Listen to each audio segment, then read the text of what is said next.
día os 365 días do ano. Isto leva sendo así en 5 anos, dende que 3 amigos farmacéuticos fixeron esta iniciativa. Eles precisaban pois un lugar onde atopar tranquilidade a calquera hora do día, e por eso comezaron con esta iniciativa, esta capela de San Fernando aberta as 24 horas do día, os 365 días do ano. Claro, Espiño, pero isto tamén ten que haber xente que acoide.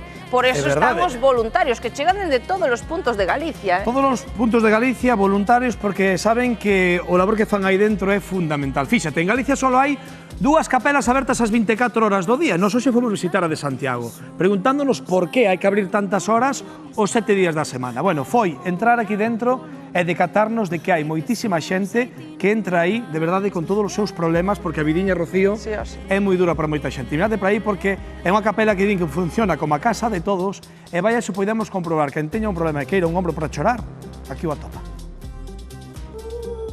Marcial, a que hora vestía a igrexa? Eu ás 10. Eu ás 8 da tarde. Manuela? Eu teño 2 turnos, un de 10 a 11 e outro de 2 a 3. Rosa, estes horarios nunha igrexa son un pouco peculiares, non? Un pouco peculiares porque a nosa capilla é unha capilla peculiar que está aberta a todas as horas do día e da noite.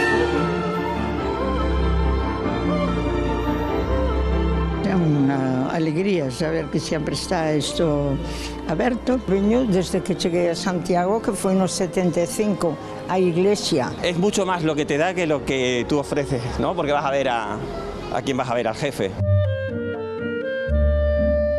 Eu agora veño o luns e os mércoles de 2 a 3 da tarde. Desde el 2020 que empezó esta actividad, hemos venido todos los jueves. Iso é moita devoción e ademais non está pagado económicamente. No, o pago é o reino dos cielos. Dice que veño a facer de compañía, pero el fai a min. Tuve algunha experiencia porque eu veño pola noite de chegar xente rotísima, unha persona chorando, botarse o chan, pedir axuda casi poñéndose de xeonllos, tocando a cabeza no chan, que acababa de morrerlle a filla no hospital, que estuvese aberto, pois a persona mellor en vez de facer unha barbaridade, veu aí a pedir pois un pouco de cariño, de consuelo. Pero soio foi un solo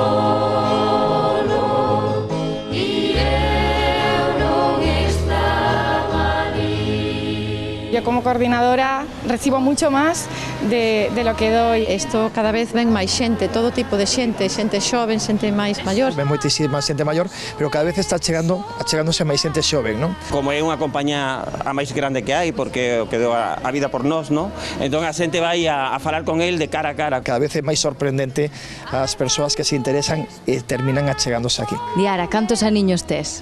5. Por que che gusta vir? Porque creo en Dios y creo en la Virgen María y en el Niño Jesús. Atopábame envolto en branca sábana. Para mí de maravilla porque la verdad es una hora a la semana que te dispones no solo para acercarte a Dios, sino también para esa meditación personal. Estamos nunha sociedade de moitísimo ruido, nos costa moitísimo parar, estamos moitas veces pois buscando resultados e tal, e chega un momento que tes un vacío interior. Me gustaría que viñera máis xente, porque non lle vai facer mal a ninguén, ao contrario, fai moito ben.